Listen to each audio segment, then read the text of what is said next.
Ain't the fame that I'm after when paying the dues. I've been through the pain that's reflected in the attitude. Might be winning now, but the thing is that I had to lose. So go and tell me what you really want to do. And load me at the top, cause there ain't a lot of room. Ain't no other option, that's all I ever knew. So I'ma get it poppin', you know how I'ma do. I've been down through the blood and the sweat. Guarantee you can know I'm a threat. I've been down through the blood and the sweat. And I ain't close to being done yet, I'm going all in. Yeah, I'm going all in. And I ain't close to being done yet, I'm going all in. Yeah. They know I'm going all in. What is up, everyone? Welcome to another episode of the Niner Boys podcast. I'm your host, Niner Sickness. I got one of my co-hosts here live with me, Peter Lucas. And our boy Brandon is not with us today. He is at a birthday party spending quality time with family. So we are representing him, but we are on all channels here tonight. I'm looking forward for a wonderful, wonderful discussion of the Niners. We're going to talk a little bit about the victory against Seattle. We're going to talk a little bit about the upcoming opponent in the Chiefs. And we're going to talk about the Monday Night Flag Football. Monday Night Flag Football. Because I don't know if you guys watched the game between the Jets and who did they play? The Bills. Bills. There were a bunch of penalties, over 230 plus yards and penalties. We're going to talk about that as well. Peter, my friend, my buddy, sir. How are you doing, sir? How's your week? What you been up to? Oh, it's another day in the life. Another day in the life. But yeah, we're good. Like we're still riding high off the 49er win, getting ready for this Chiefs game. And I think I don't know. I don't know who it means more to. Does it mean more to the fans or does it mean more to the team? I'm not quite sure. Yeah, I hear you. But I don't know. We've been having one of those seasons, bro, where we're 3-3, not quite the way we like to start off a season. Last year we were 5-0, going strong and chucking along. And this year is a little bit different, but I do believe that when you go through adversity and you go through difficult times, you find out what your team is made of. You find out what the locker room is made of. You find out those that either have your back or start talking behind your back. And all the indications, Pete, has shown me that even though at 3-3, this team does not talk negative about each other. They're not like other teams that put people under the bus, like Rodgers, that I'm mentioning names. You know what I mean? This team really backs each other up, backs up their coach. And this is the winning culture that we have built here under Kyle and John, that even through the bad times, you're not going to hear this little back talks about the team. Everybody, either you're on board or you're not. And I think this team is starting a little by little, starting to come back. I think it was important to make that statement game against Seattle. I think the Niners had a rude awakening. Me personally, I think that the Niners were a little, what's the word I'm looking for, Pete? Where they're like, we're the Niners. We go to the NFC Championship every year. We went to the Super Bowl. Feeling themselves. Yeah, they're feeling themselves. Exactly. And sometimes you can do that, and you don't take certain teams lightly, or you take them lightly, I should say. And I think these two games against the division was a rude awakening. They came out strong Thursday night with a short amount of rest. It looked like almost it was going to be another three-peat of, oh, crap. First, second quarter, you have a huge lead. Third quarter, you start letting the team come back. Fourth quarter, they come back and take over the lead. I felt that was coming, but the Niners shut it down. And Pete, talk about our rookies. that game was taken over by our rookies. I'm gonna give you the floor. I'm gonna bring up comments as you speak, bro. But talk about these rookies, brother. Yeah. So it's not so much a changing of the guard. Like I don't want to say it like we're just gonna look past all the guys that have been on this team and have shown up and shown out for years and the core of this team. But honestly, a lot of the core that we're used to as 49er fans have kind of, a lot of them are falling by the wayside. Of course, you got your Kittles, you've got your Fred Warners. But even when those guys are going down for like, even if it's just for a game or a couple of quarters, these rookies and these young guys and these undrafted guys are stepping up and involving themselves and actually showing up. I mean, we could go down the line. D Winters has flashed. You've got Renardo Green got a pick in the last game. You have Mustafa that got can we just thank the Lord that his ankle sprain was a low ankle sprain and not a high ankle sprain, so he's probably not going to miss games. I don't know if they've. I haven't heard anything about how he's practicing yet. So, but I'm there. I think they were pretty hopeful that he's not going to miss any time. But then you've got, Jacob Cowing. We really haven't had a chance to really see much from him other than special teams. But Pooney, he's our second best lineman right now. It really just comes down to this 49er team needed an influx of youth and just to see some guys that could eventually take over for the core that we currently have that are starting to get up in the year, that are starting to get long in the tooth. So I love it personally. It's about time that we've gotten some new fresh blood in and like the last couple of drafts haven't been the greatest. So it was nice for them to have a draft that, they've almost hit on, we don't know what Pearsall is yet, but we've almost hit on what it's over 60% of them. I can say for short returns, but we'll see. But I'm really liking what I'm seeing from the young guys. Absolutely. Ricky Pearsall, he was showing a lot of promise prior, hurting his shoulder and then obviously getting shot. And that within itself is still a miracle that the bullet went through his chest and now he's coming back. Now they opened the window a few weeks later. You get shot and then a couple of weeks later, they're opening up the window. Yeah, 44 days. And then they open up the window for you to come back to practice. I can't wait to see what he brings to the table. But I love the idea that Jair Brown has played well. The rookie, they're all rookies, but Mustafa, he had his first interception. Now, he is a rookie, and Fred Warner in his press conference mentioned it. I got to teach this young buck how to stay in bounds and get as many yards as you can. Because clearly he could have ran up the field. But I understand his first interception, it was probably overwhelming, and he just ran out. So we'll give him a break on that. And then towards the end, before I get to that, Dominic Pooney has been playing exceptional football since he started. This week, he's going to go up against, now that What's-His-Name's retired from the Rams, the D-tackle from... Aaron Donald? Aaron Donald, now that he's retired, now they're going to face, what's the kid's name from Kansas City? No, Chris Jones. Chris Jones. Not quite Aaron Donald, but pretty tough guy to go through. So we're going to see. He's been better against the Niners than Aaron Donald is. I'll be honest. True. Hey, Melissa. How you doing, girl? Good to see you. What up, Melissa?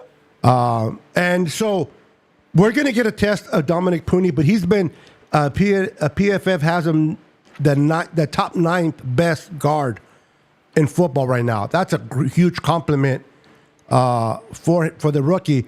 And then towards the end, where we felt like, oh God, This is closer than we wanted it to be. Renardo Green, my boy from Florida State Seminoles, go Seminoles, stepped up big and got the inner. Now, the one for Malik, it kind of was an overthrown ball. It kind of he was still in the right place. Great interception for Mustafa, but the one with Renardo Green, he kind of invaded the quarterback to throw the ball. He was kind of making him feel like he was too backed off on that play, and as soon as the ball went up in the air, he underran the route and got that interception, which was very vital to put it away. These rookies are definitely stepping up, and like you said, Pete, if the Niners can continue to draft this way and develop these youngsters to eventually be starters, and I understand that draft picks are they're just 50-50s, lotto ticket picks, but if they do plan out, and the Niners have shown through history that they do pick good ones in the later rounds, then that money that is going to be allocated to our quarterback won't hurt us as much.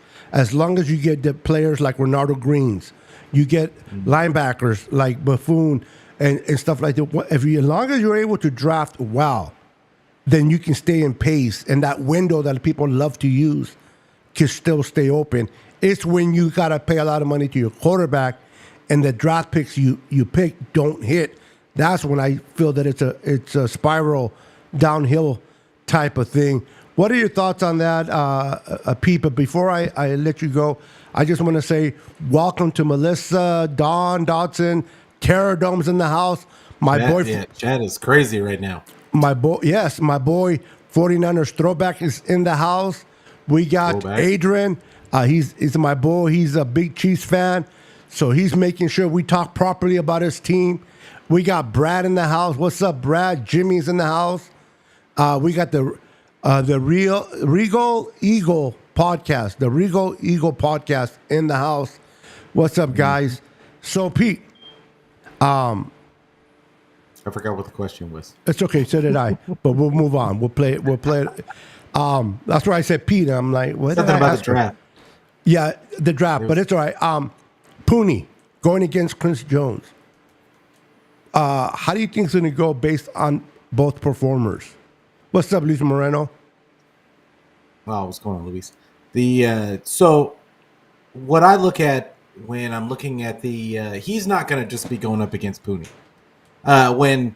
If Pooney, this is a big test. I think this is going to be the biggest test for Pooney that he's had. He's looked great so far this season, but how does he match up against Chris Jones? Pooney's a big guy, and I mean Chris Jones is a monster, but it'll be interesting to see how. Like I don't think he's going to end up matching up against him that often. I think that they're going to try and isolate him on Brindle, because that's obviously our weak link at this point.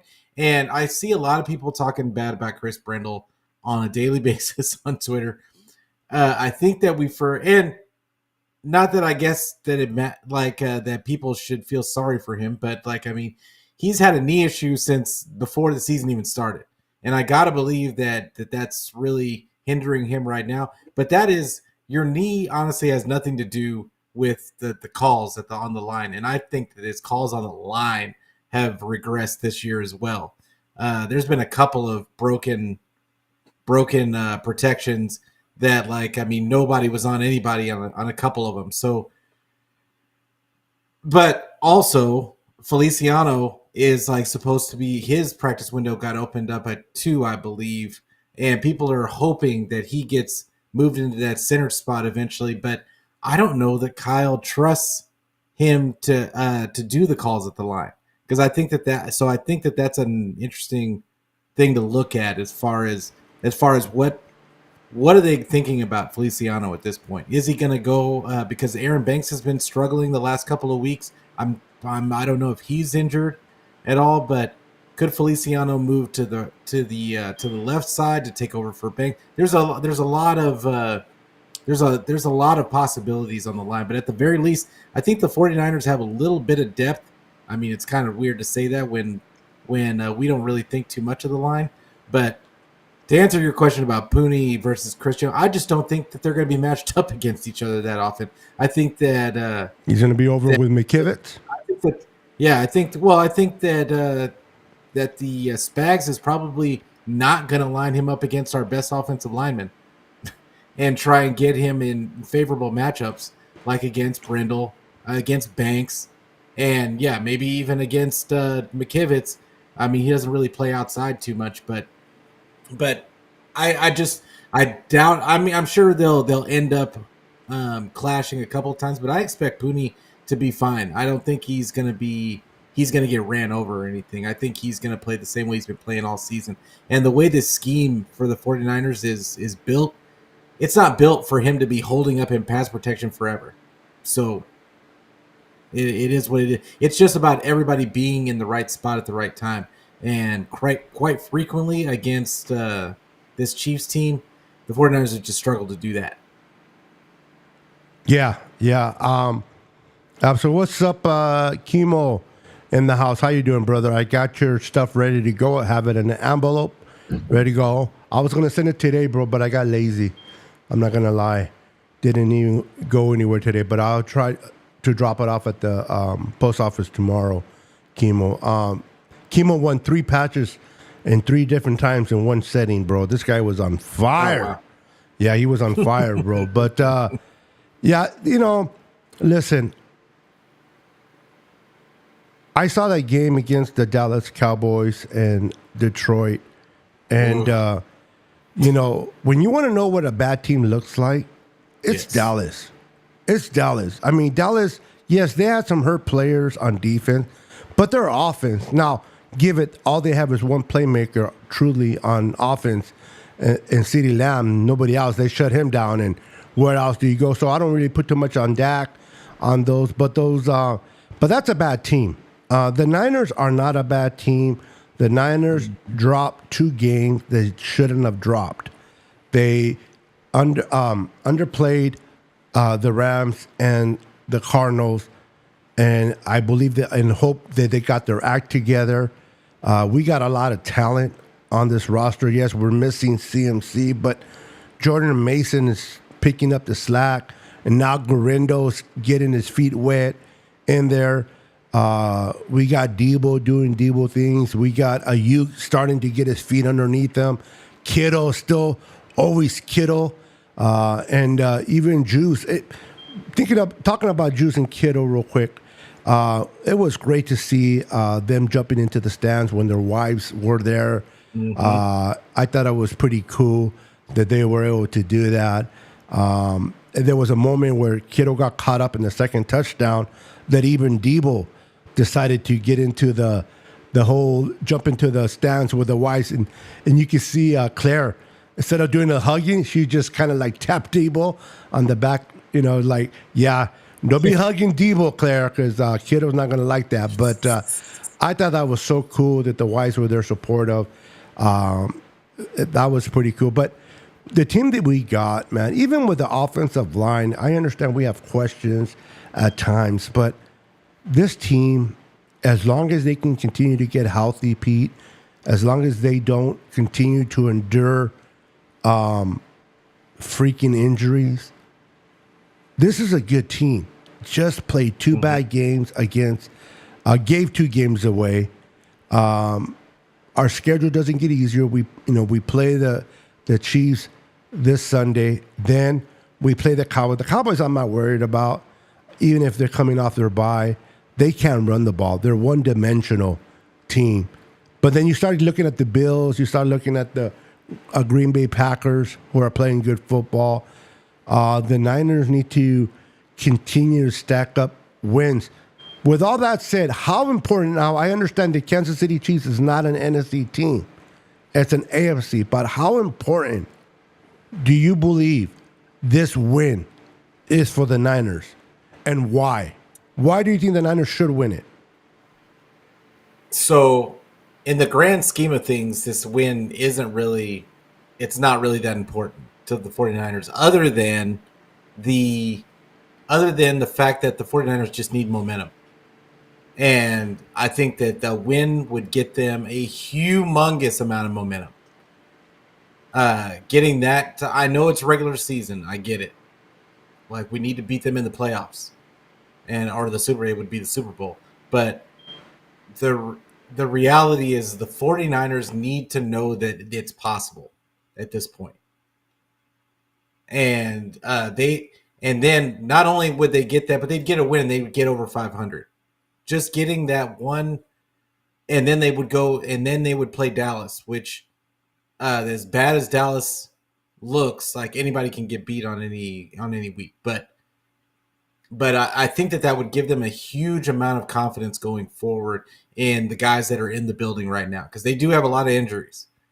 But everybody's got injuries, and they're gonna have to play through it. But I think that the reality of the situation as far as the it's about the offense to me. Like they need to this offense is really just predicated on scheme, and if everybody isn't on the same page, and there's one weak link in the chain on any given play, it looks like a car wreck. Yeah. And as good as the players are, that the 49ers have, it kind of the scheme almost takes how good of players that they are out of it. Just it doesn't utilize their strengths all the time, because it becomes all about the scheme and not about who the players and and who they have on the other side of them. This offense doesn't take advantage of matchups.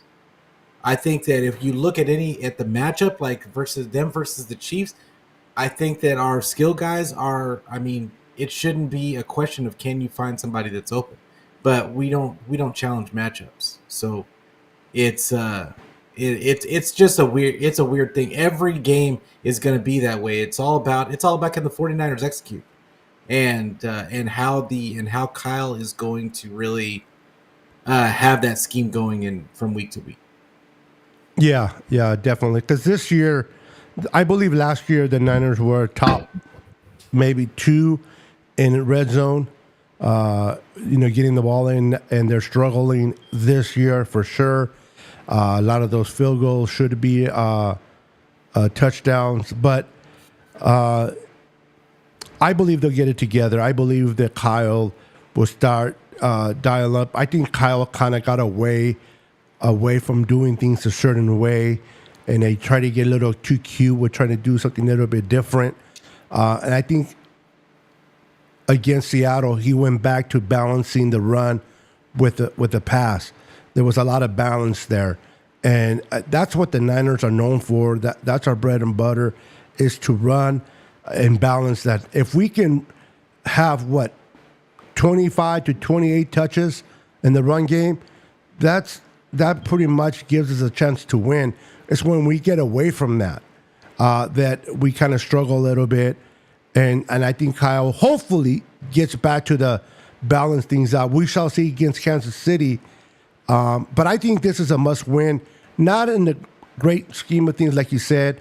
You lose to an AFC team. I'd rather lose to an AFC team than an NFC team if we have to lose, period. But Kansas City has been that thorn on the side where the players start buying in. Can we beat this team? Can we beat them? We played them in 2019. We got beat. We played them in 2022. We got spanked at home. We played them in the Super Bowl last year. We got beaten. And sooner or later, you start buying in. Can we beat Patrick Mahomes and Andy Reid? So I think the Niners, is it a must-win? No. Is it a confidence win? Absolutely. The Niners need to beat Kansas City. I don't care if we beat them by 1 point or we blow them out, which I don't think is ever going to be a blowout. The Chiefs are not that bad. They're pretty good. Real quick, I want to welcome Seth. They came in. Val came in. Up, we got Kenny in the house. We got Dion, Niner Gang Podcast in the house. What's up, gentlemen? Welcome to the podcast. I just want to see them beat an AFC team, I'll be honest. Because, I mean, we talk about Kansas City, but they can't beat Baltimore either. and they can't beat, and they haven't beaten the Bills since 2015. They haven't beaten the I don't think they've beaten Baltimore since 2015. So it's I just want to see that they can beat an AFC team. That for me, I'm just being selfish as a fan. I just want to see that they can do it, because it just seems to me that they get outside the NFC and it's a crapshoot. Yeah, I'm with you. It's a confidence boost for the players. People don't realize how, like I said, is it a must win? No, but if you can go in there and handle your business against Patrick Mahomes in Kansas City and beat them, that next step on playing Buffalo. Now Buffalo doesn't seem like, can we beat a AFC team? Like Pete said, you beat Kansas City. Now you're like, you know what? We can beat whoever gets in front of us if we play our type of football. And as long as the Niners play their type of football, as long as Kyle doesn't get too cute with his play calling, as long as Kyle sticks to the run, even if the run isn't working, even if they're stacking the box 8 or 9 defensive players, stick with what worked, what got you here, and it's the run. Stick with the run. That'll open up the play action. And I've noticed this year we haven't done a lot of play action as last year we did. What do you think the Niners have gotten away from that, Pete? Kyle says it's about the looks. He says that every time that he always says it's about the looks anytime people question him on why he goes away from their identity.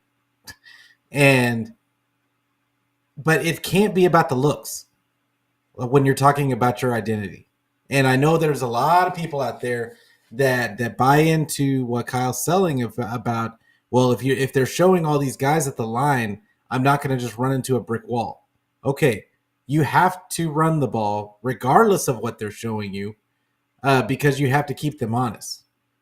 So they have to know that you're willing to run into that brick wall, and that you're willing to at least try to get to catch them sleeping.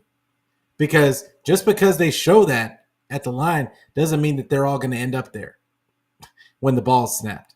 So I don't buy into that whole thing. But it's not just it's not just about Kyle and what he does. Can the special teams not fumble the ball? Can we get a complete game? Can the special teams not allow a touchdown? Can our running backs not fumble the ball? Whoever it is, Mason, CMC, it doesn't matter who it is, because CMC's had a bunch of key fumbles last year too. Like,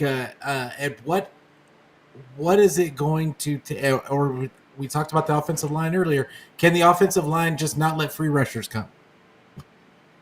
Like, that's really when those pressure situations, we need to get to the point to where we can execute. It doesn't matter who's in front of us. And our special teams has been terrible all season. So I don't know what's going to happen as far as that. I think that we have not seen the last of our special teams being a problem, because they haven't not one game have they had a game where they just a clean like a clean slate. There hasn't been any game where they've just been 100% okay. If somebody either gets our kicker, we've lost 2 kickers now. I think we're going to keep this guy, but they signed another guy to the practice squad just so they have somebody there. And yeah, it's special teams is just that is the most ridiculous reason to lose a game, in my opinion. Like, it is, but it's a very important part of the game. Apparently. Yeah, when all 3 facets work. Yeah.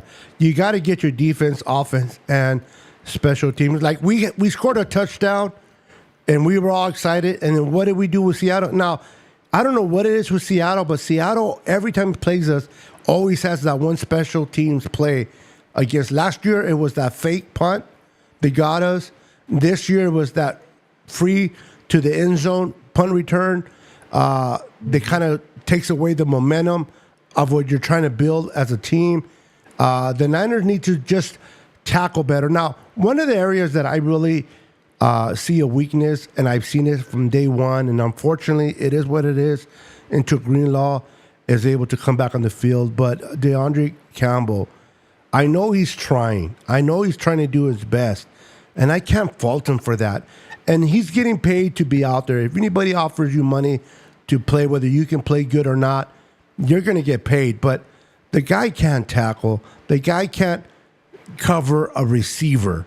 And I don't know what Nick Sorensen is doing, putting him on a receiver like that. I was like, what are your thought processes on this? And Kansas City, one of the things that Patrick Mahomes loves to do, he loves to exploit the middle. And he goes after linebackers. So this is actually a little bit of concern where we know what we got with Fred Warner. But Fred Warner, as great as he is, he's just a one man. He needs that extra help like Greenlaw. They can take away their tight end, like he was doing in the Super Bowl. I don't know if Campbell can do that. So that's an area where they're going to have to bring in a safety. But if you bring in a safety to help, that leaves you a little bit vulnerable, for the long play. So I'm interested to see how Nick Sorensen game plans against Patrick Mahomes in this offense. Yeah, so they got D Winners, and he's been playing well when he's in there. But I really think that they're kind of using him sparingly because he's been getting dinged up. And maybe that's not the reason why they're using him sparingly. But Devondre Campbell just stinks. And it's not, like you said, it's not his fault. He's just slow. Yep. I mean, that's really, I don't think it's his instincts. I don't think he necessarily has bad instincts. His body can't keep up with his mind. Yeah, he's just slow. He's lost a step. And and he can't get there. And his body, his mind is telling him, I can get here for this, but his body's just not making it. Yeah, I know that feeling, bro. So it's I think they're gonna have to make a business. I think that they've been easing D Winners in, but I think we're gonna see more and more of D Winners in that spot because D Winners does have the speed, he does have the want to, and he plays with a ton of fire. So I would like to see more D Winners out there. Can he stay healthy though? Yeah, that's the million. But you can't play. You can't. No. Play You're a right. guy No. Based on he might get hurt or I'm not. hoping he's not going to get hurt. Correct. It is what it is. If he gets hurt, he gets hurt. You got. I want to see more of the Bethune too. I want to see him as well. The way that sounded. I want to see more of that Bethune. But yeah, I want to see more of him too. And then the safety, the safety spot. They signed Adrian Amos. Yes, he was on the street, but he's a veteran. He's a veteran piece at safety, and he had played well for last season.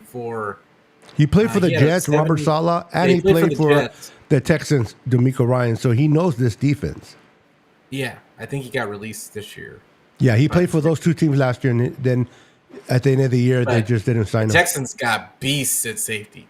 So, I mean, I could see how he might have gotten, but I don't understand why they didn't try to trade him. But either way, the Niners got a nice pickup there because last year, and maybe there's something we don't know about him physically, that is the reason why he was still on the street. Because last year he had a 71.8 PFF grade, which is more than serviceable. Yeah, he's pretty good. I mean, he got drafted by the Bears and didn't do too bad with the Bears. And then he went to the Packers, played pretty good with the Packers. And then last year kind of was a down year a little bit for him. But I think in a good situation, he'll fit. I think he'll be on the practice squad for maybe a week or two. But it's nice to have him as a security blanket, especially with the young guys back there. Because besides Hufanga, I love Hufanga, but this dude comes one game, gets hurt, and then I don't know what's up with him. And right now, Jair Brown, second-year guy. Mustafa is a first-year guy. You need some veteran presence in there.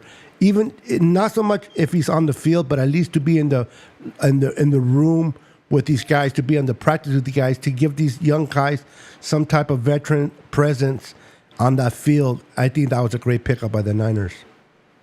Yeah, and I see you, Brad, down there talking about Devin White. But let's just be real. He's the up there same thing as too. Devondre. Yeah. He's the same thing as Devondre Campbell. He played himself. Who was it that traded for him last year? The Eagles traded for him last year, and he's a shade of his former self.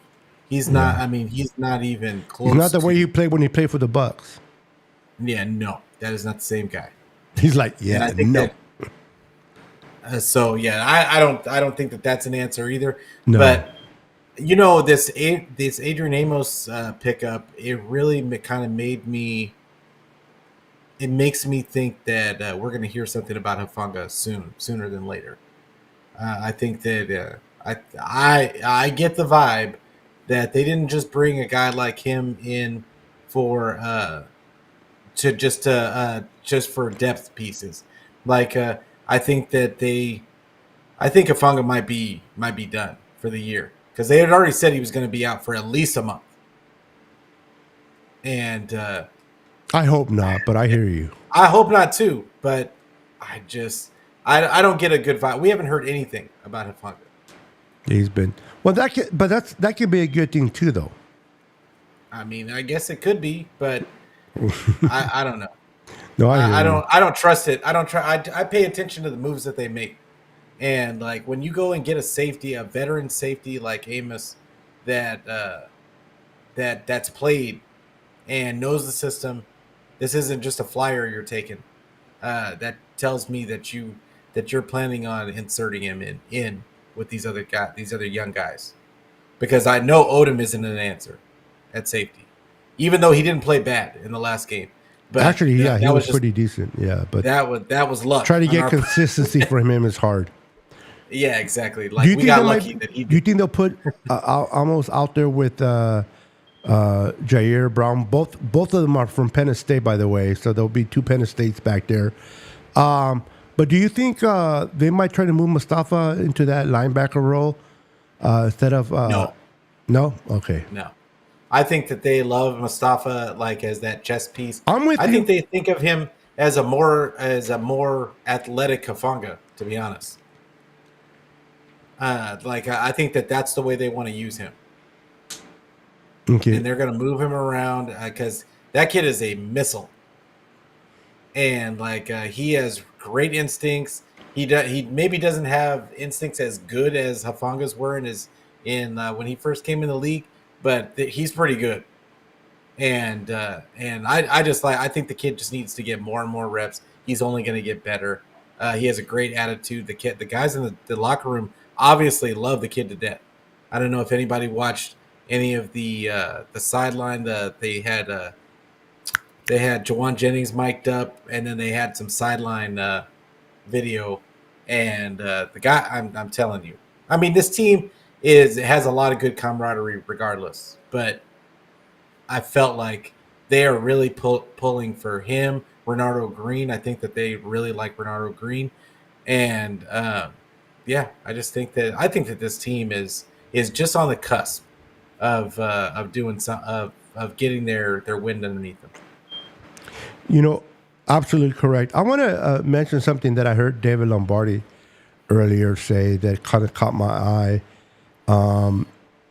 We all, whether you love or don't love Javon Hargrave, he was brought in here for his pass rush skills than his run stopping skills. And he got hurt, as you know, he's out for the year. But then you bring these young guys in. And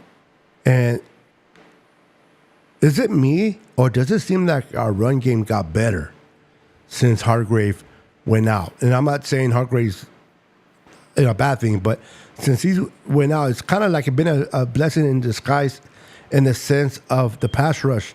In stopping the run, and they have brought some pass rush as well. The middle suddenly doesn't look too vulnerable anymore as it once did. And looking better. Is it me, or did you see progress and an upgrade when Javon went down? I mean, I think that it's the same thing that we were talking about before the season started, and we said that Hargrave and Collins are almost the same are the same player. They're both pass rushing type. Even though Collins has done great in the run game, and Javon Hargrave was playing really. That was the first game he was actually playing really well all the way around, and Yeah. then he got hurt. But overall, I thought that they just needed more, and I think a lot of 49er fans have been begging them to bring in some bigger guys, and I think that's they got Evan Anderson, the undrafted guy, that played really well when Yeah, he gets a chance to he's play. getting better. I like him. And I just want to see more of him. Like, I think it really helps in the run game. Of course, you're not going to get much pass rush from him, but he's going to take up blockers. He's going to take multiple blockers Which to block. can cause and- more sacks by the other guys. Exactly.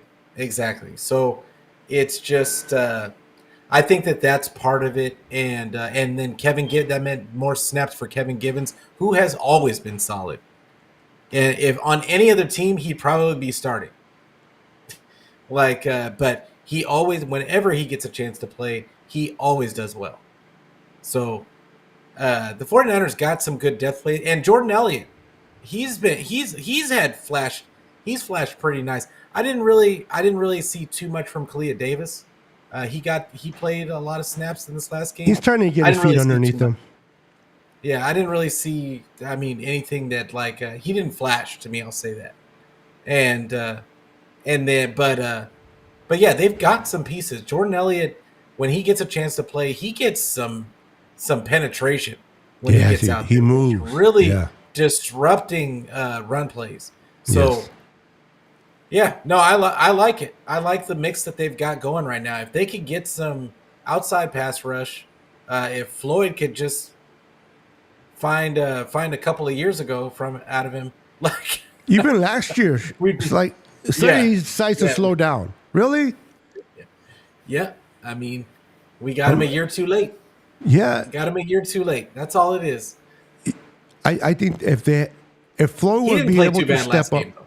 he's not playing bad. No, people are hating a little bit too much, and I'm not saying you, Pete, but people are hating on Floyd because he has not been the productive guy in the sacks department, but he's have been putting pressure. He just needs to continue to finish what he's starting, and I wish he was putting a little bit more pressure on his side to help out Bosa. I know that there's things out there flying around where could they go after Max Crosby from the Raiders? I think him and Bosa will be freaking menace to years to come. Both of those guys are amazing. Hassan Reddick from the Jets. The Jets are a mess. They did get Davante Adams. So I don't know if the Raiders are starting to clean house and trying to maybe go into a different direction, getting a quarterback and start building around the quarterback and that young tight end, Bowers, they took this year. Or they just got rid of Davante because Davante was being more of a distraction at the Raiders. Now, I did see Max Crosby pulled an Aaron Rodgers. Okay, Aaron Rodgers was shown shoving Robert Saleh out of the way. Next thing you know, Robert Saleh got fired. You see Crosby push his coach out of the way, like it, even though he came back on his social media and said it was a love push. My ass. He was pissed. He pushed him, and he had to sit there and bite, play the good guy. And you know what? We do things out of anger. We frustrated. I can imagine Maxwell being frustrated with the offense. The offense can't do nothing. The defense is tired, but they might move off of him. But then I think, while the Lions, who had a huge win against the Cowboys, unfortunately for them, and guys, keep him in prayer in our prayers. Aiden Hutchinson suffered a gruesome leg injury, and he's injured that leg before. So this is the second time injuring that same leg. He's out for the year. So if there's a team that needs to pay for a pass rusher, it's the Lions because they're so supposedly within that window. And I think Aiden Hutchinson was leading pass rushers this year in production, and it's sad that they lost him. I can see them going after Maxwell Crosby, Max Crosby or Reddick. What do you think? I could see him totally fitting into that locker room. Can see him fitting in with that coach. Him and Campbell, Dan Campbell What's up, together Tito? is a recipe for just energy all over the place on the sideline. I don't want to see him go there. I'm hoping that. No, I'm of hoping course. some like Minnesota, or somebody that thinks that they're. No, a I don't want player him in away. Minnesota either, but I hear you. I mean, Don't go to the what I'm saying? Packers. One of those teams. Yeah, I wouldn't honestly because I don't think their defense is not a player away. Is my point. They're Minnesota. I don't think that he would make Minnesota unbeatable or anything. No, I think no. But They still have Sam. but yeah, Darnold. there's. Well, man, Sam has been playing well. But it is what it is. He has. I feel like there's a lot of teams in the market right now. We saw a lot of trades, a lot of pickups today. which I thought was kind Buffalo of needs a weird. pass rush. Yeah, Buffalo needs a pass rush. They've got a pretty good defense otherwise, for the most part. Who, Buffalo? Yeah. They lost half of their It's players. I mean, they had a lot of people injured, but I'm talking about as a whole, as a team. When they're healthy, they've actually got a pretty decent defense as far as I'm concerned. They lost both of their safeties. They lost their linebacker. They lost they're a pass rusher young, to free but agency. they're learning, but from what I've seen, they've just got a good scheme, and they've got a lot of young guys that are gonna be good, I think, and I think that they probably moved off of those guys like a year. They're right on time. You see Leonard, we've got one of them in Leonard Floyd. How would that have looked? But In this window right now that we're in, being 3-3 with the defense that we have, and we're getting players back from injury, would it be out of the realm of possibilities in your mind if the Niners would trade for Max Crosby and give a number one for him? He's that type of player. He's not a Floyd. I can't see it. I can't see it because they just how do you do that? Not saying that it can't be done, because the 49ers will find a way. How many years does he have left on his deal? Well, that's a good question. I don't know. Let me look it up. But he's definitely and for the Niner. While you're looking it up, I just want to give a little history to the Niner fans. The fact that Nick Bosa and Max Crosby could have been originally Niners players playing amongst each other, because the Niners drafted Bosa in 2019, and in the fourth round they were going to draft Max Crosby, but the Raiders jumped up in front of them and took him. And so I'm like, man, what it could have been. But did you find how many years he has left? So, yeah, he's got. We're in 2000. I know it's not a huge contract. I mean, they can work his contract. His it's a pretty good sized contract.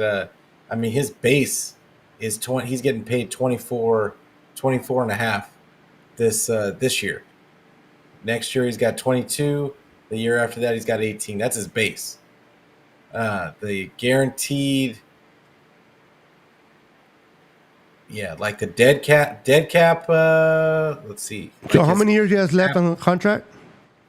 This year, next year, he's unrestricted free agent in 2017. So he's got 2 years after this year. Okay, because you can bring him in and then move on from Debo next year, and not feel that much of a hit against the cap. They're not gonna. No, they restructured Debo. That's right. But I wonder if they restructure him in a way where they can still let him go. No, that's dead money, though. Yeah, no. Yeah, that's dead so money. this year, dead cap money, if they move off of him, 39 million. Oh crap! Like if they moved off of him this year, I don't think he's moving this year. It's kind of like the divorce thing, right? Sometimes it's cheaper to keep her. Yeah, exactly. I that would be shocking. 39 million of dead cap money.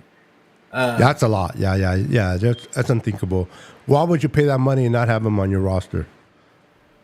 Yeah, then the next year they still take a 10 million dead cap hit. What do you think about the Jets taking on Devontae's I mean, good for the Raiders. The Jets fans were kind of like happy that they gave up a fourth round for him, and then there came out to be that it's not a fourth, it's a third round.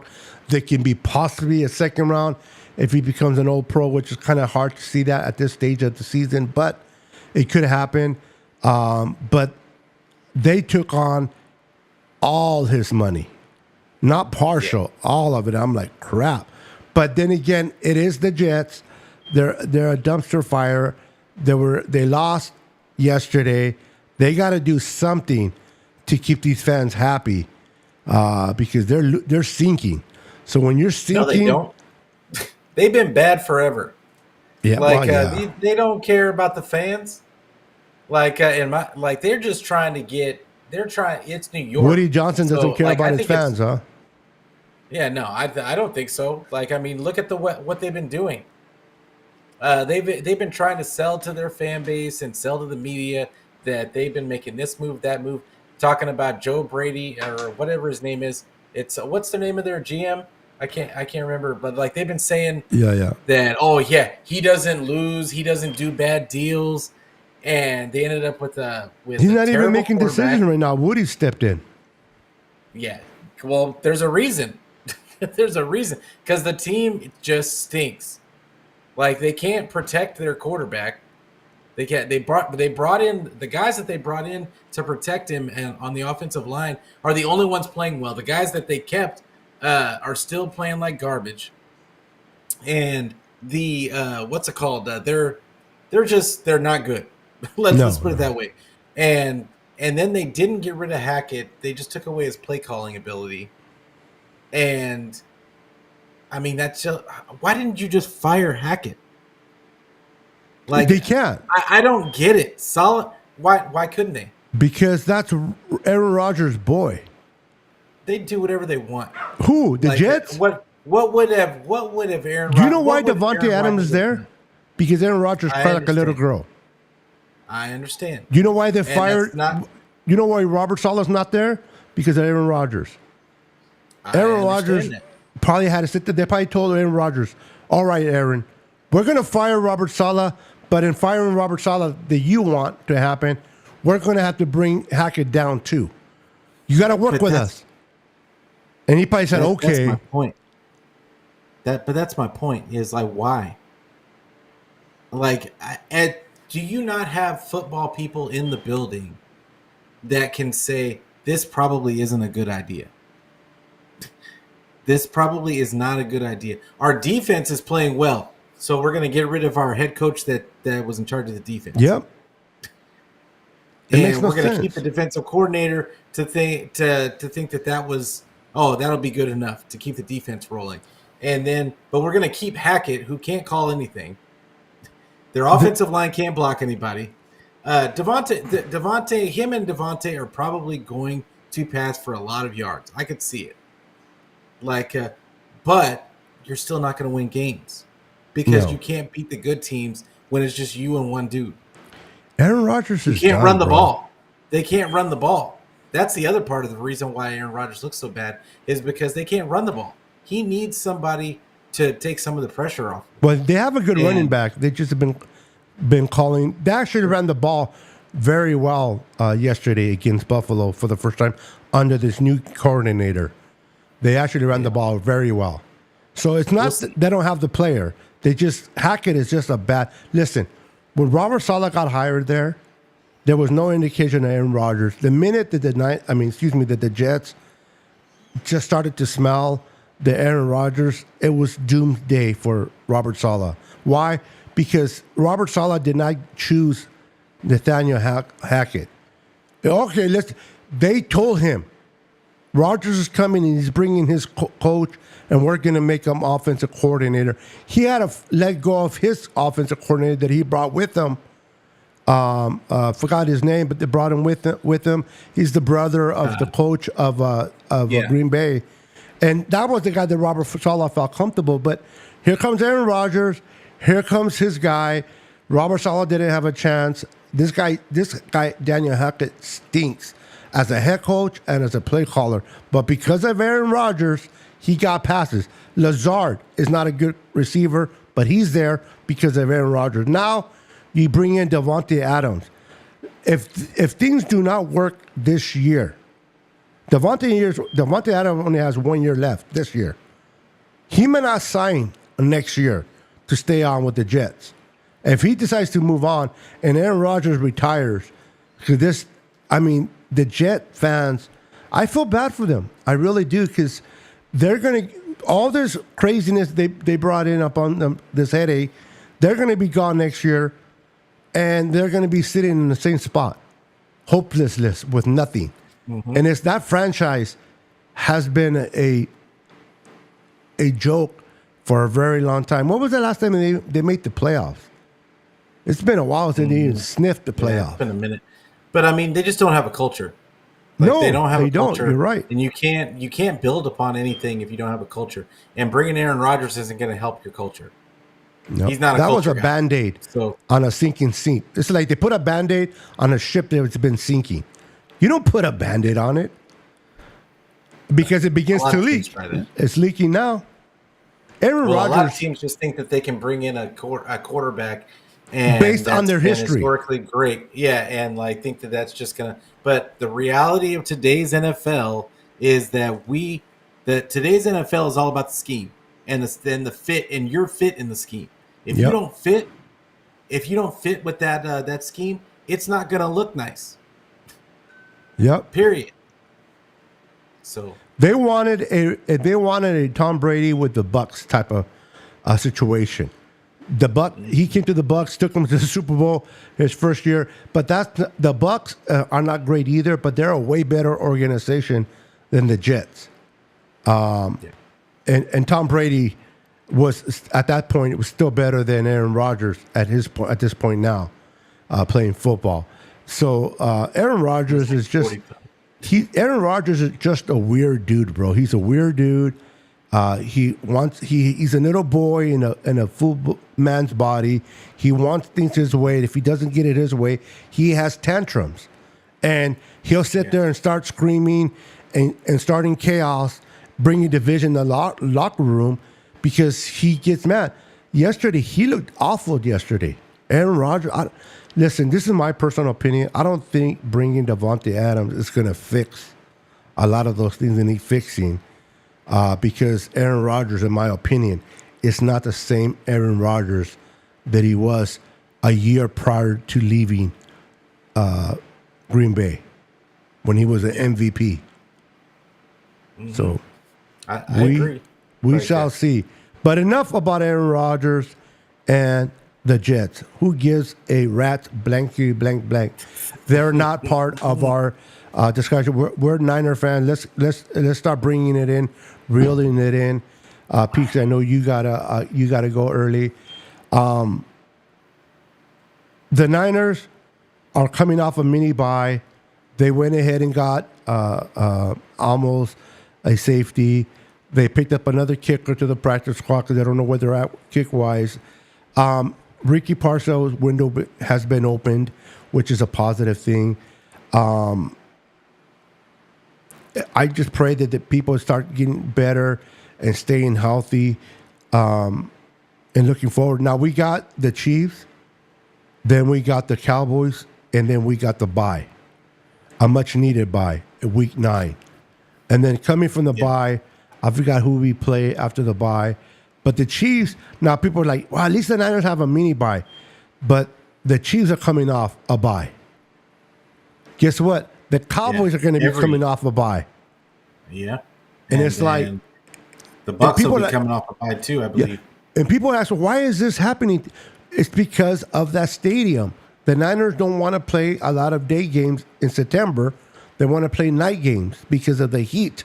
So they make a certain negotiation discussion with the NFL, and they get a lot of these teams that are coming off bye. Because we went through that same situation last year, didn't we?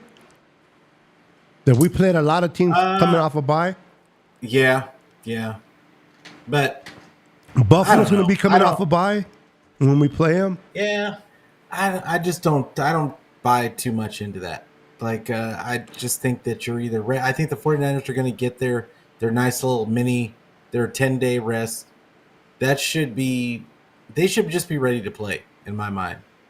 Like, it's the talking about people being on bye, coming off a bye.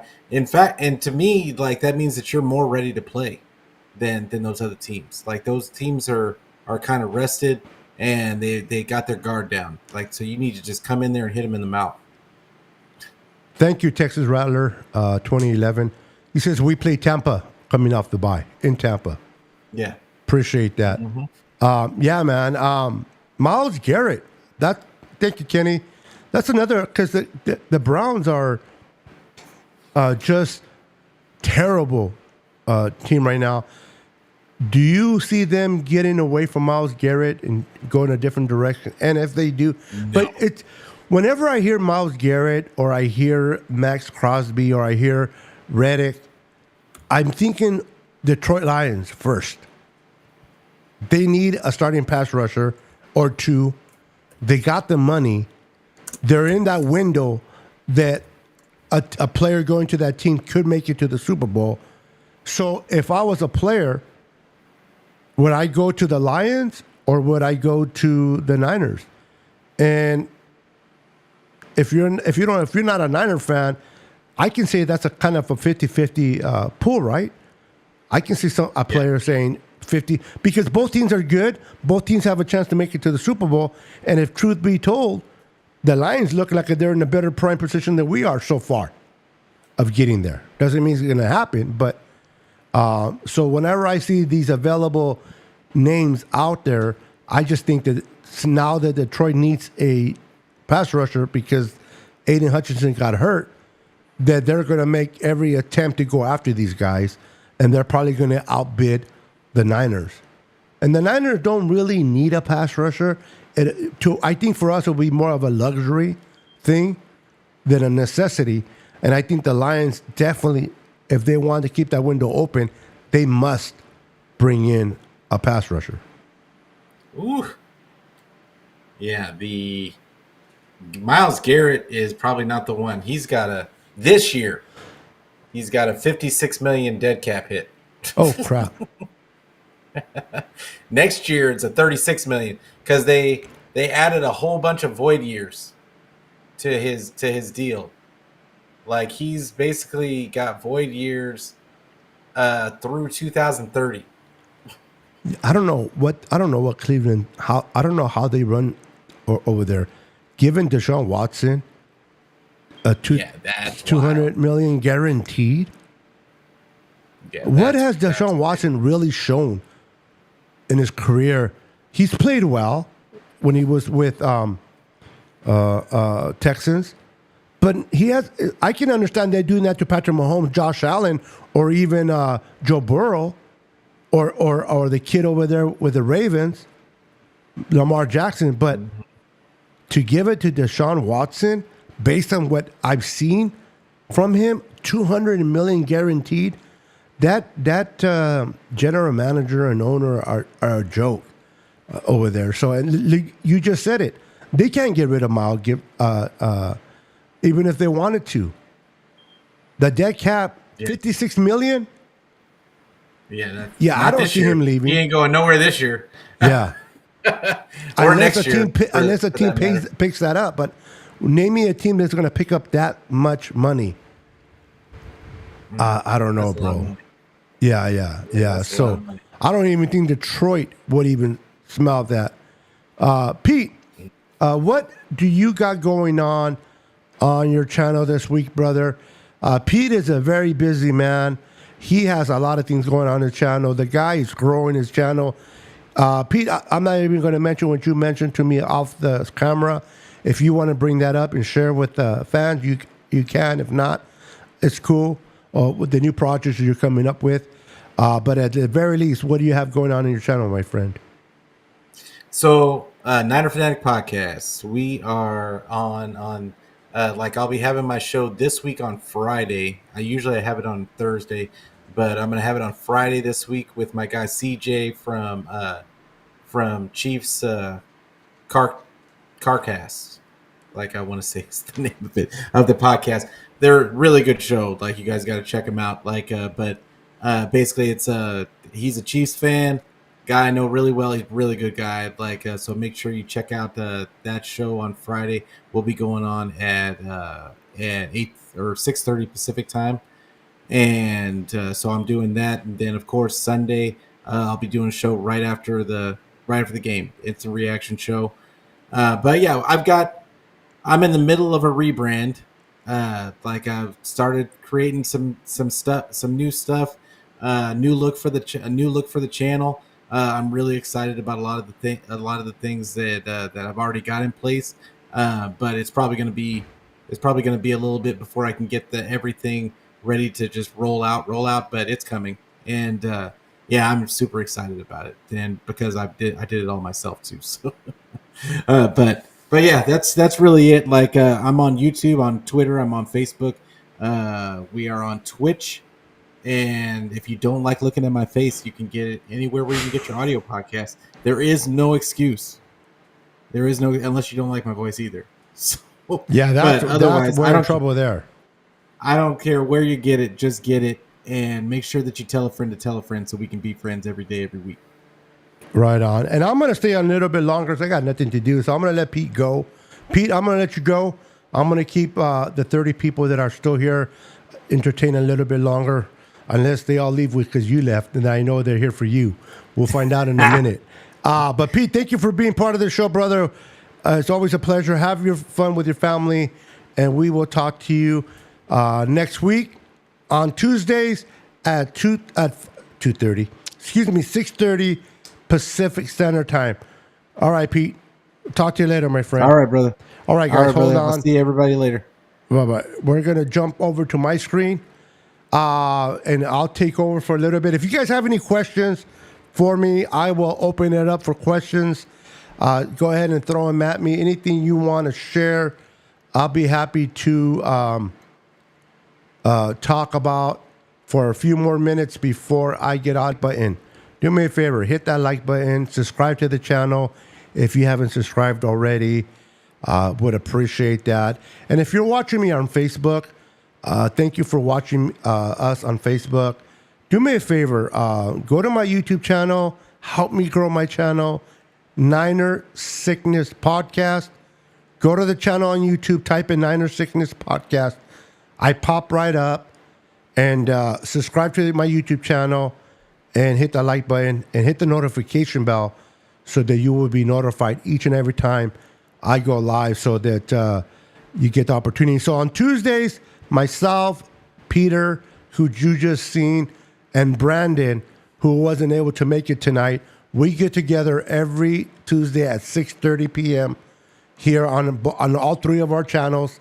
If you want to know their links, in the description below, everybody's social media links are there. All you got to do is click on them and go to their channels and support them as well. On Thursday, the day after tomorrow, myself and the lovely Jess from the East Coast, Red and Gold podcast, we have our show, the Niners Now podcast, and we go live at 5 p.m.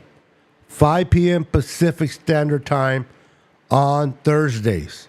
So Tuesdays at 6:30 p.m., myself, Brandon, and Pete. On Thursdays, it's myself and Jess. We go live on Thursdays at 5 p.m. And then periodically, I will go live whenever something comes up or if I just want to talk to you guys. This is why it's important to have the notification bell clicked on. And let's see. So let me see if you guys have some of these questions I can answer. Lloyd Bank, welcome to the show, bro. Welcome to the show. David Villa, if I haven't mentioned you, welcome to the show. Says Ward is having a bad season so far. He has been dealing with injuries, Lloyd.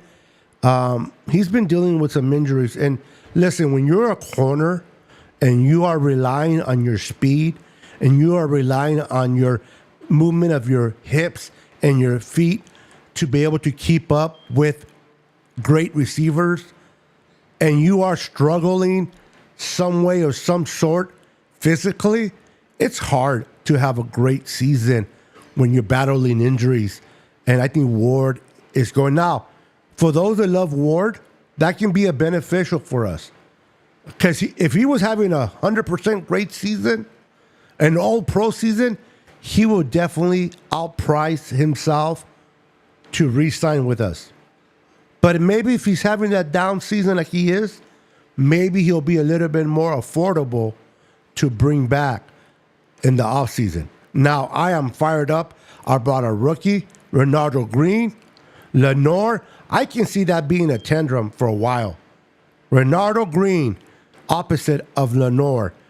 I can see that happening. And then in the middle, it can be, hopefully we can bring someone there. I don't want to see number 22 if I don't have to. Isaac Yadam, the less I see of him, the better.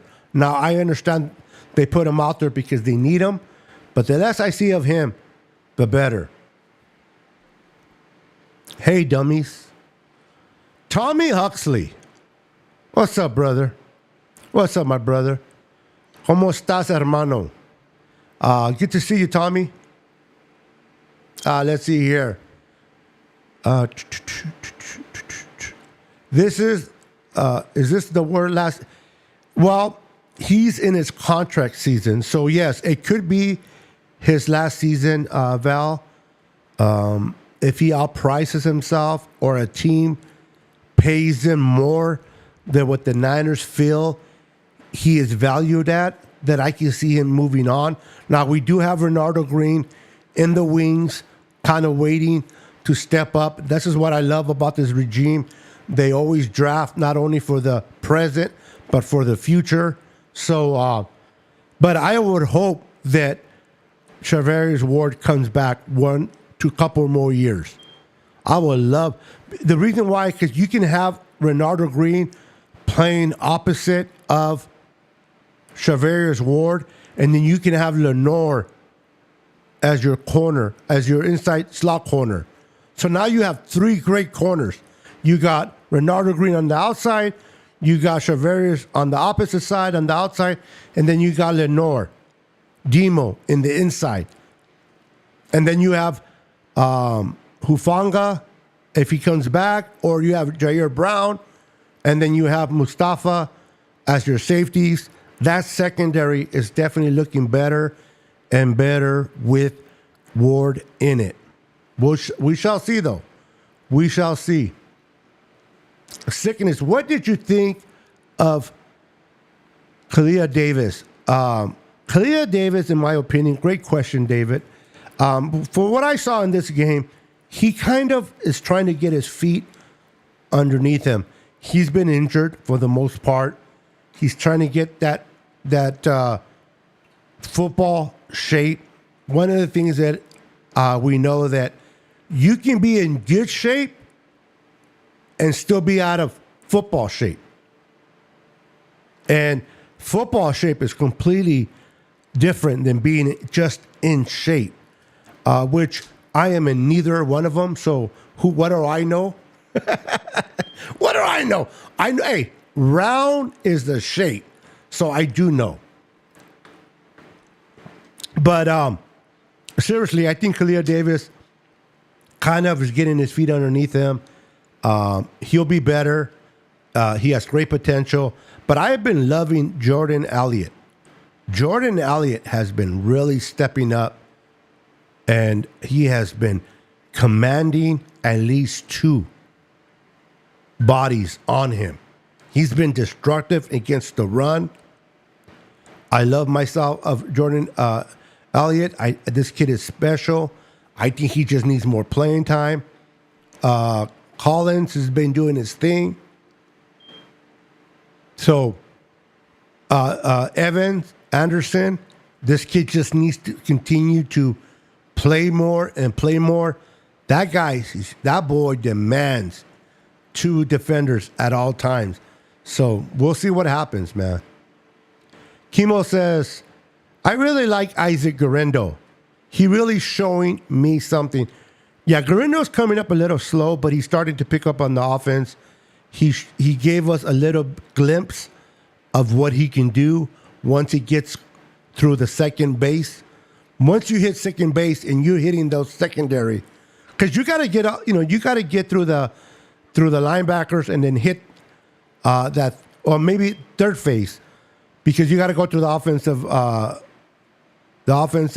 defensive lineman, linebacker, and then get to the third phase, which is the secondary. But the boy can hit it on third gear. The boy can move. Kind of reminds me of Raheem Mostert. Not as fast, but fast enough. I would love to see the combination of CMC, Jordan Mason, and Isaac Guerrero. It looks so far, out of all the running backs that Kyle Shanahan has drafted, the fact that he took Guerrero in the 4th round instead of your typical 3rd round might give us hope for Guerrero, personally. Let's see. Any more questions? Give me some questions, guys. Carnal, Beto. Hey, Tommy, listen, guys. Follow Tommy Huxley. The guy, it's a great musician. The boy can play the bass guitar. Check out that beautiful bass guitar that he has right there. The boy can play some beautiful music. Great guy. Support him. Follow him. If you love great music, the boy can play some mean stuff, man. So follow him. Support him. Great guy.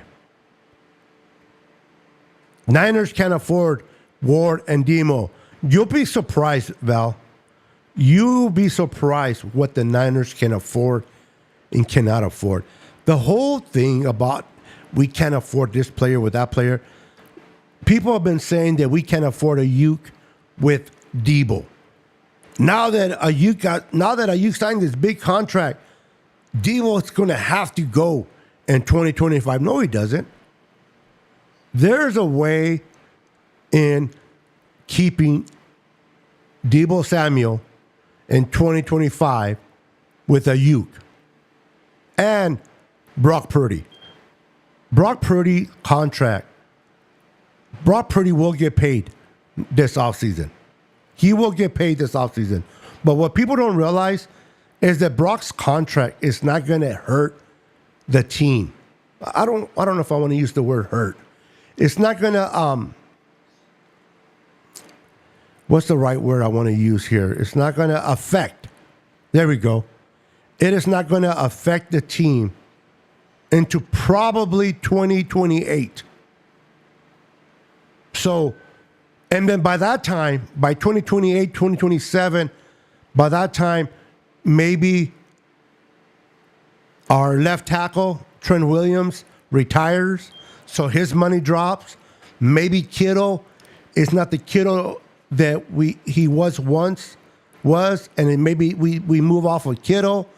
So there's a lot of moving parts when it comes to contracts.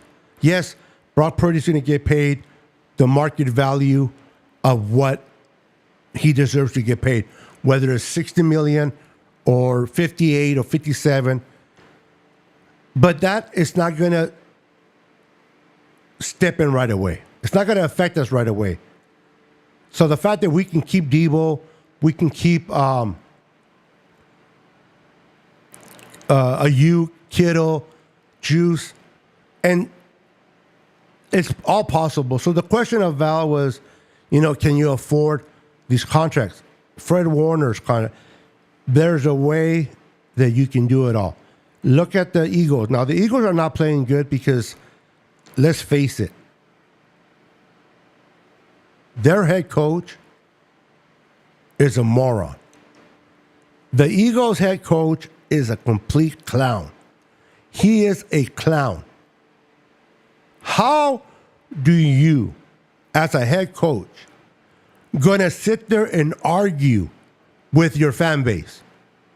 Yes, I understand some fan bases can be really harsh, but that is what you signed up for. Especially playing in Philadelphia, you signed up for a hostile fan base. What do I mean by hostile? Listen, those fans, like all fans, Niner fans included, we pay our hard-earned money. We pay our hard-earned money to buy those tickets, to buy those seats. So when we pay all that money and we go to the game, we expect to see a good product on the field. We expect to see a great product on that field. And when it's not great, when it's not good, as a fan that pays money for those seats deserve to show their frustration. So if boos are coming down from the fan base, it's because, Nick, you're not doing your job as a head coach.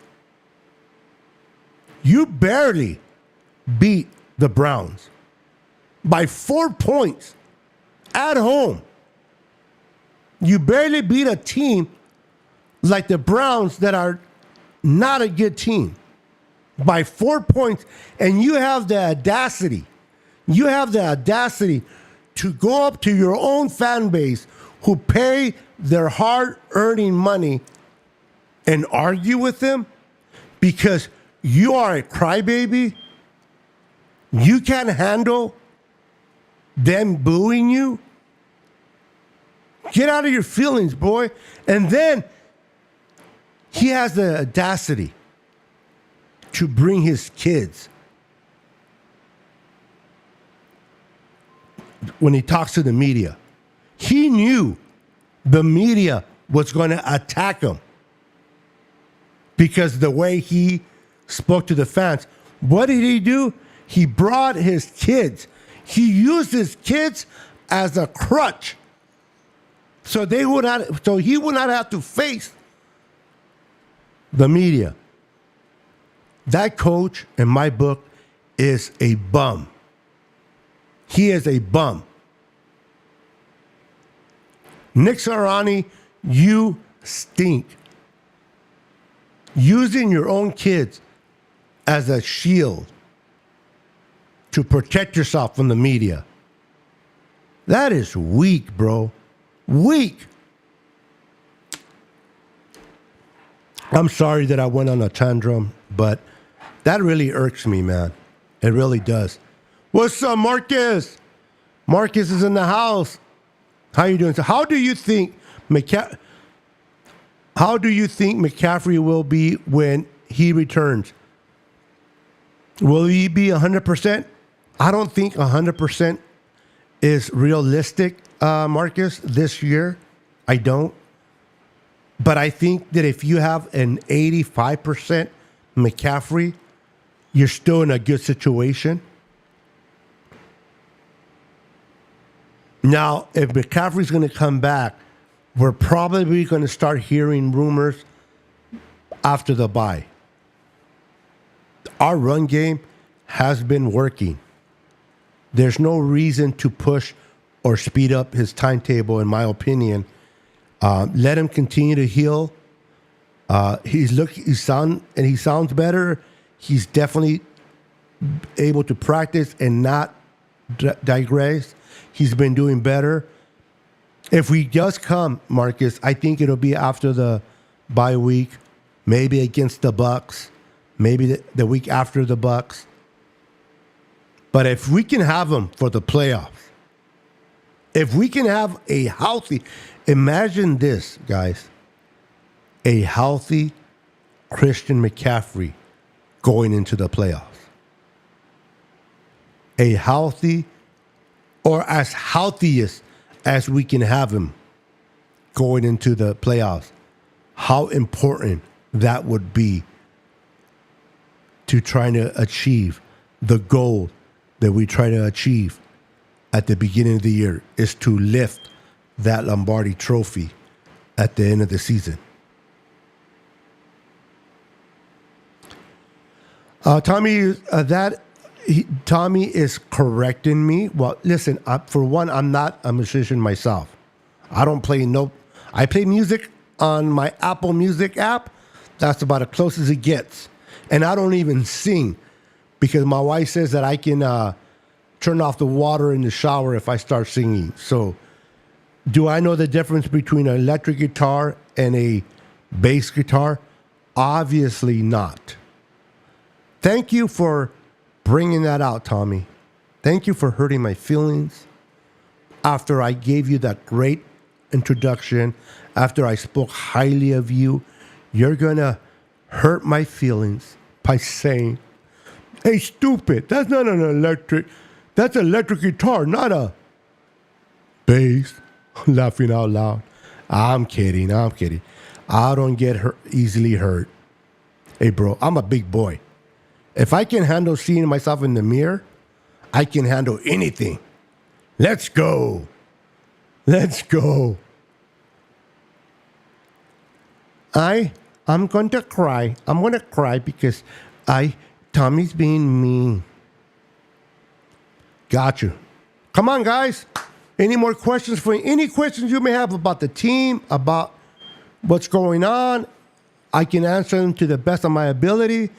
I am feeling it right now. I'm feeling good. Make sure to hit the like button, guys. Subscribe to the channel if you haven't subscribed. Many of you are watching me from Facebook, whether it's on my Niner Beto Facebook page or my personal page, Beto Luna, who I just added to the stream, or you're watching me from the Niner Sickness Podcast Facebook page, Instagram, X, or yeah, that's pretty much it. If you get a chance, if you're not subscribed to my YouTube channel, if you can just take a moment, it doesn't cost you anything, but it helps me out a lot. If you can take a moment to go to YouTube, all you got to do is on the search button, type in Niner Sickness Podcast. I pop right up, click on it, hit the subscribe button, hit the notification bell. And from that point, if you choose to watch me on Facebook, that's fine. Whatever makes it easiest for you. The fact that you're watching me, period, it's a blessing to me. But if you guys can support me by going to YouTube and hitting that subscribe button, that is support enough for me. Oops, I pulled it down. You're absolutely right there. Let him rest. Look what happened to Hufanga. Yeah, they brought Hufanga, although his injury was a little different, but to your point, right now, to me, there's no need to bring Christian McCaffrey in right now. We're doing fine because they gave against the Rams and against the Cardinals. We shouldn't have lost those games. I think personally, Don, the Niners were feeling a little bit too much of themselves. They had to be humbled. How many of you know that sometimes in life, we need to be humbled? We need to be brought back down to earth. We need to realize we're not a machine. We're human. And I think the Niners were so used to just winning, dominating, that they kind of felt all they got to do is show up and win. And they found out the hard way against the Rams and against the Cardinals. If you showing up is not enough anymore. You got to show up and play. And I think they took a hard look at themselves, went back to basics, and they came out on Thursday and had a great game against the Seahawks. Great game against the Seahawks. A bounce back game. Hopefully a game that puts them in the right direction Do you guys remember the last year we won a Super Bowl? It was 1994 when it's been a long time, I know, since we won a Super Bowl. You're like, some of us are like, I wasn't born yet. Okay, that's just showing my age. But my point is, in that season, the Niners lost to Kansas City and Joe Montana. That was the year, that was the offseason that Joe Montana was traded to the Kansas City Chiefs. The first year that the Niners and Steve Young played against Kansas City. I'm trying to remember the running back that was from the Raiders that went to Kansas City as well. And we lost to Kansas City. And then we had that embarrassment against the Eagles. I think it was 40-8. And Coach George Seifert decided to pull Steve Young out of the game. And Steve Young was livid. He was like, what? That was the year that the Niners won the Super Bowl. After losing to the Eagles, they did not lose one last game. Now, this year is a little different, but sometimes you need that wake-up call. Sometimes you need to come back down to earth, self-examine yourself individually and as a team. We got work to do. If we want to win a championship, we got to put in work. It's not enough just to show up. It's not enough just to show up. We got to put in work. And this could be a wake-up call for the 49ers. And they much need it because now they're facing a Kansas City Chiefs team that I don't think they're better than last year. But they have Patrick Mahomes, they have Chris Jones, and they have Andy Reid and Travis Kelce still there. I believe they lost one of their receivers. I don't know if he's going to play. I don't know if they lost him for the season, they lost him for a few games, or if he's even back the game against us. But to me, the Chiefs is going to be a true test of where the Niners are at mentally, physically. And I think this wake-up call came perfectly against Seattle. So now they can go into this game with the Chiefs understanding if we do not play our best game, it is not just good enough to show up. In other words, offensive linemen, and I'm talking to Trent Williams, the silverback, the all-pro. Stop with the offside penalties. These self-destruction things that we do. We throw a nice pass or we have a nice run for a huge gain and it gets called back because of an offensive penalty or illegal shift. We cannot shoot ourselves in the foot when it comes to the Chiefs. We got to be at our A game. You can't be dropping balls in this game. You got to tackle better than you have. You got to wrap up. Kovis McKivitt, you better pray. You better pray that you will have the courage and the strength to handle Chris Jones if he decides to play on the outside a few snaps. And the rookie, Dominic Pooney, I am very confident in Dominic Pooney. Not so much on McKivitz, But I am confident in Dominic Pooney that he will hold his own against Chris Jones. PFF put Dominic Pooney as the 9th best guard in the NFL. He is a rookie, and he is the 9th best. Now, you might say, well, 9th is kind of out of 30, not even 30, because that's 32 teams. So 32 is what, 64? Because there's 2 guards, left guard and right guard. He's 9th best. So it's going to be a great matchup. I'm going to be interested in watching a great matchup between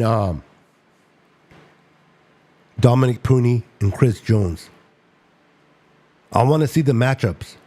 I can't wait for the film afterwards. I want to see the footwork of Dominic Pooney. I want to see how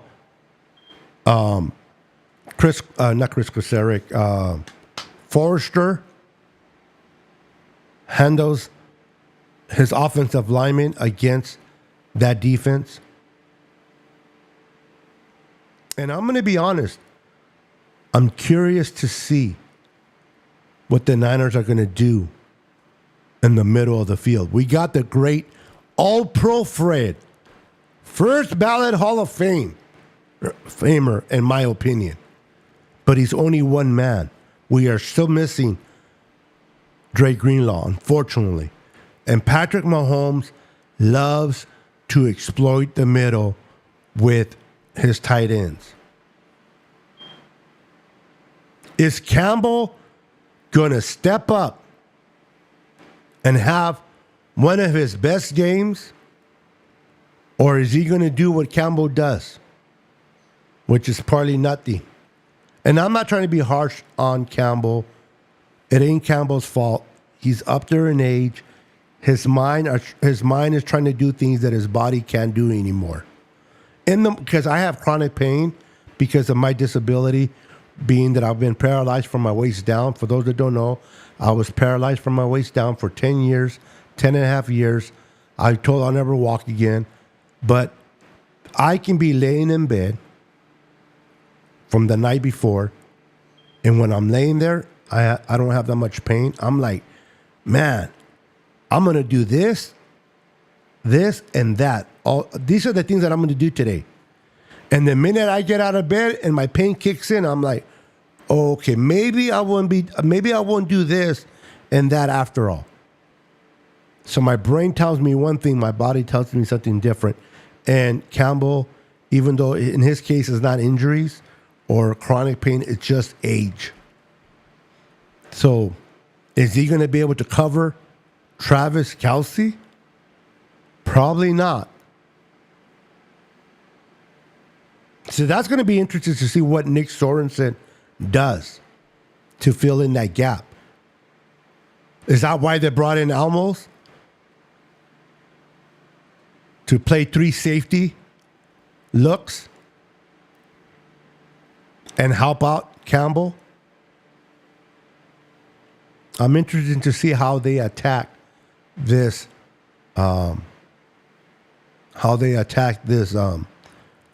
Kansas City Chiefs offense.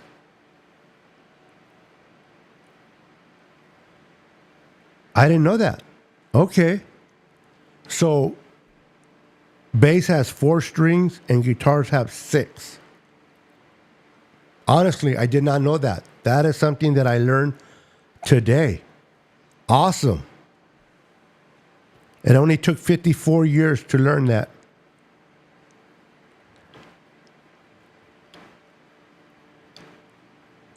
I am doing great, and my beautiful wife is doing even better. She's rearranging her office.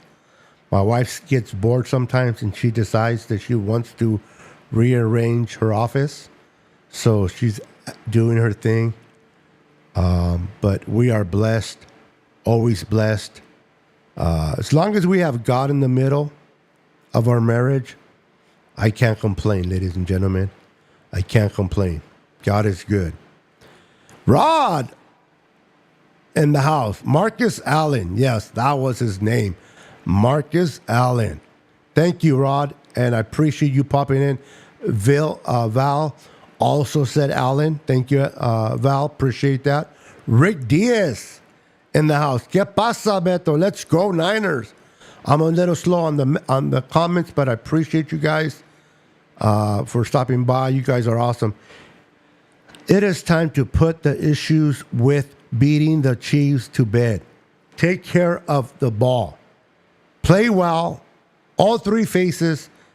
Score TDs in the red zone, not field goals. Easier said than done.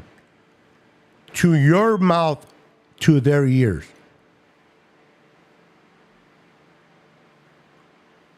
I'm really want to see how the special teams of the Niners are going to play on Sunday. They have given us some gashes that I do not like. Campbell is trash. Sorry to say. Well, I was trying to be polite, Val. Trying to be polite. Campbell is still a human being. I see your point. I'm just going to say he's an older gentleman that his body can't produce what his mind wants him to do. Trent of Barkley. I am baffled with that Trent of Barkley. I'm going to the game. That's awesome. Representing the Niners at the game. Our brother from a different mother. Oh, that's your name.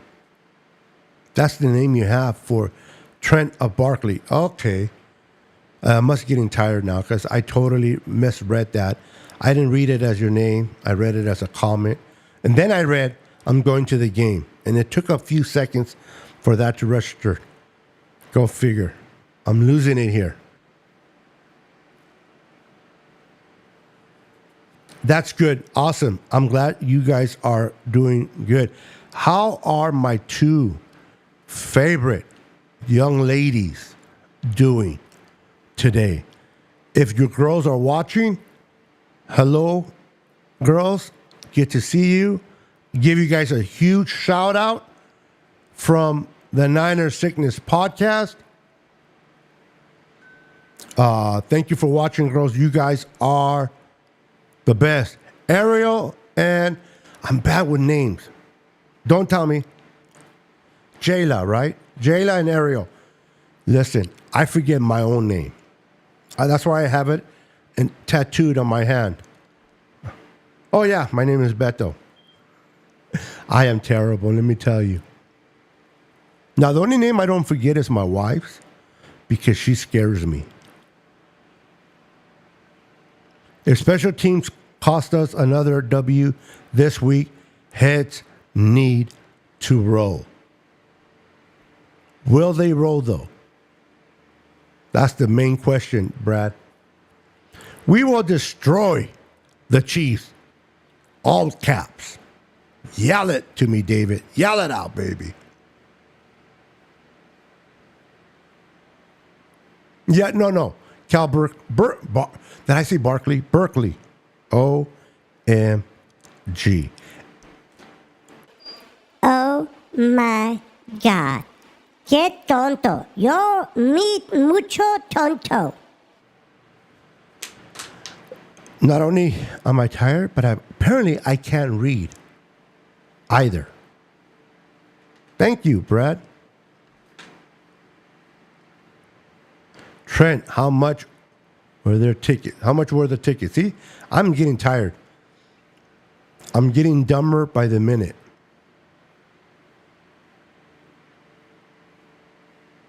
Oh, you're a season ticket holder. Awesome.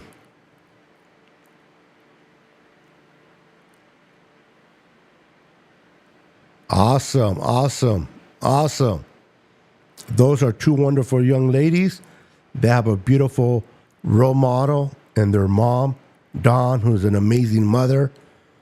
They have a great dad, even though he's a Raiders fan. Boo. It's okay, though. We'll give him props. he had two beautiful little girls. So I got to give credit where credit is due. You guys have been amazing. It's an hour and 45 minutes in. I wanted to stay a little bit over to talk to you guys, answer questions. But I'm going to go ahead and let you guys go. Give you back your Tuesday evening.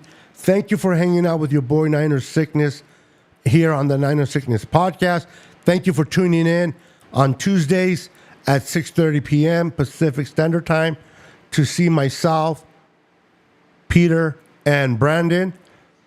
Looking forward to seeing you guys on Thursday here on my channel as me and Jess have our podcast, Niners Now podcast, at 5 p.m.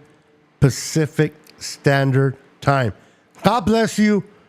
I'm going to leave you with this. Continue to pray for all the victims in Florida, North Carolina, everything that has gone through, the hurricanes that are happening right now. Please keep everyone and their families in your prayers. Pray for Aiden Hutchinson for a quick, speedy recovery from that gruesome leg injury. And I also want to say this. Jesus loves each and every one of you. Jesus loves you all. If you don't know who he is and want to get to know him, let me know. And this guy will tell you about him.